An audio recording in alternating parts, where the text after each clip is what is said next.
Something really odd is happening right now as we speak, guys, and this doesn't happen too often. Now, retail seems less worried about this dip than a lot of veterans. XRP, the retail coin, holding up better than a lot of other altcoins. That's interesting, but why? Right? Is it really a retail coin when we see a lot of institutions interested within or into this coin?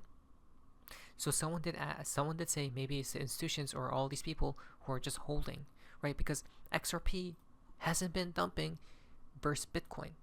Why? So this is XRP's chart. This is Bitcoin on the 13-minute time frame, guys. Do you guys see the difference? Right? And this is XRP versus Bitcoin. Look how it's outperforming Bitcoin. But why? Right? So that's odd. Most definitely. XRP just has more strength, not only to Bitcoin or versus Bitcoin, but versus Ethereum. Interestingly, throughout this pullback, XRP versus Ethereum is forming higher lows and higher highs continuously, which is extremely bullish, guys. Right? The trend is what? Upwards. Are we coming for Ethereum? Most definitely, guys, at some point in time. Now, it's probably because we're at major support, right? Look, this is insane support, guys. 1, 2, 3, 4, 5, 6, 7, 8 touch points. 8 touch points. If we dump below here, then yeah, we're just going to die at that point in time, right? So we have to hold this area, guys. If we do, it's like a range, right? It's like some sort of range, guys. The bottom of the range and the top, right? The bottom or the top and the bottom right here, guys, right? And then there's a deviations up here. So we'll see what happens, but it is quite odd that it's actually holding better than Bitcoin, guys. Maybe it's because whales bought another 110 million XRP in the past 24 hours. So some insider, guys, some whale is definitely in the know about XRP. What does he know that we don't? Possibly because of price rises incoming. This is huge news. SEC just approved Nasdaq Bitcoin and Crypto Index ETF. Here we go. Now this is insane, guys. You don't know why? Oh, by the way, guys, I just got out of my XRP long. I don't know. I literally round tripped like 10 times trying to long XRP, guys. All my profits, and now I have trauma. So they're probably gonna pump it out. So you're welcome, guys. Right. But this is the hashtags Crypto Index ETF that just got approved by the SEC, and guess what? It's a basket of these different tokens. Now, Bitcoin has the most weight, which is the most obvious. Ethereum, second largest holding, but what's fascinating is they chose XRP to be the third largest holding, guys, within this basket, okay, of cryptocurrencies. XRP's weight is 5.24%. Then it's Solana, Cardano, Chainlink, Avalanche, Litecoin, and Uniswap, right? So it's a diversification, guys. Beautiful, because whoever buys this coin, all coins must rise, right? Everything's tied together, as we stated before. But here comes Brad Garlinghouse, and he talks about these ETFs.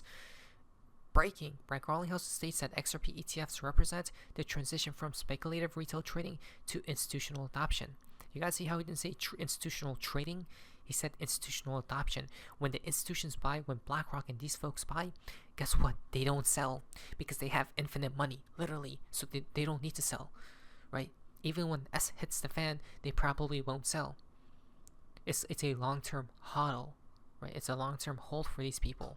So this is why precisely ETFs are essential for the sphere, especially for XRP. There's been an influx of XRP ETF filings, both in and out of the US. How do you view all of this? How do you view these filings? Well, I think part of the transition from maybe more speculative retail into more institutional adoption and participation is the ETF step.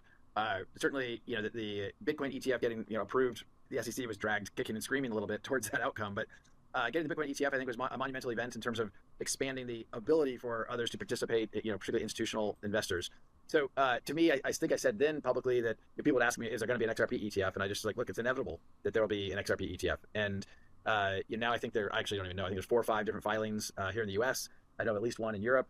And I think it's great. I think it's, again, not surprising. I I certainly hope that we'll see some of those approved soon, and we'll see them trading so others can participate in the ecosystem that otherwise might not be able to because they don't want to custody crypto themselves, or other reasons that may exist. But I'm excited for sure, and I think it's a great sign not just for XRP, but I think it's a great sign for crypto broadly. I will say, and I think many people know this.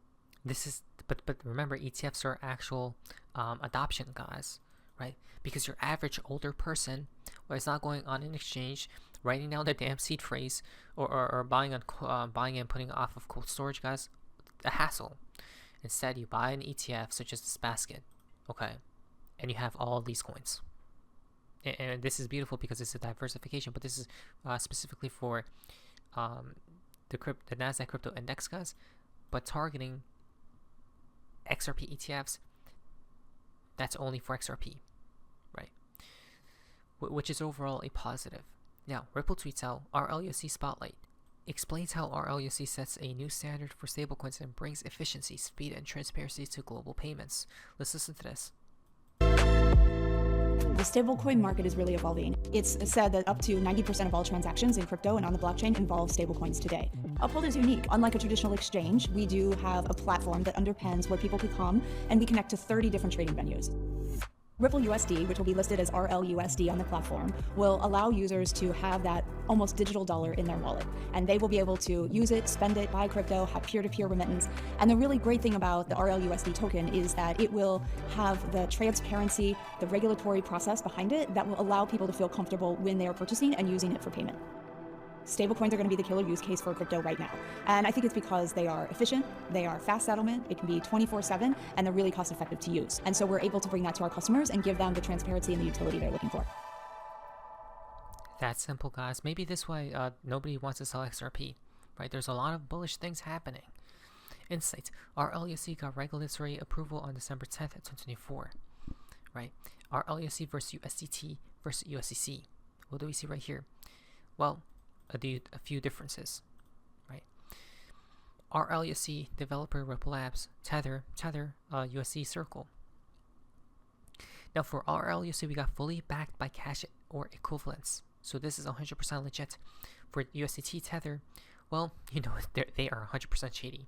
Give us the reserves, the audits. Circle, less shady, but the most legit, the legit one I would say is RLUSD because it's what's real USD. Right, plus it just launched compared to the others, guys.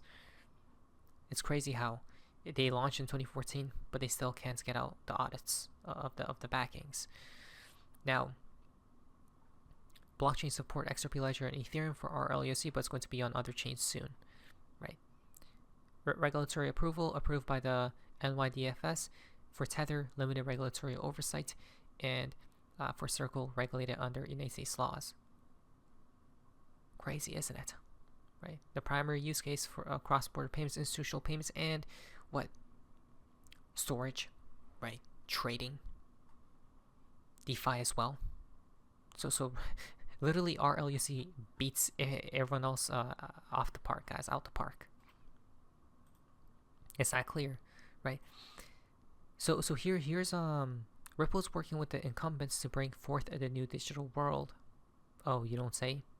Was getting at is that I think there's going to be better solutions that come to fruition, whether they already exist right now or in the future. And it's not like it's going to attack Bitcoin's market share or even divert Bitcoin from the course that it's on, which is becoming this global store of wealth, a digital gold held by central banks and governments. But what I'm seeing with the XRP topic in particular, because our listeners are interested in your thoughts on this, is that what I was getting at with the stablecoin is it's actually the first tokenized asset ever on the XRP ledger. And so what's exciting about that is because it opens the door for other tokenized derivatives like stocks and bonds and treasuries and ownership rights. And so my question to you is, if XRP or any blockchain, for example, becomes the base layer for tokenized assets, because I do think there's better products in Bitcoin for tokenizing products, just from cheaper, faster, better perspective, but it doesn't have that first mover advantage. So my thoughts or my question to you is, if we end up in a situation where hypothetically the XRP ledger is tokenizing assets and keeping that value on chain and actually earning a yield there or lending it there, doing whatever you'd like to do, then do you think that could create a situation where now we have a same thing that Bitcoin had, which is there's a reason to own this underlying asset, and by betting on this underlying asset, you're actually betting on tokenized assets in the future? What do you think about that?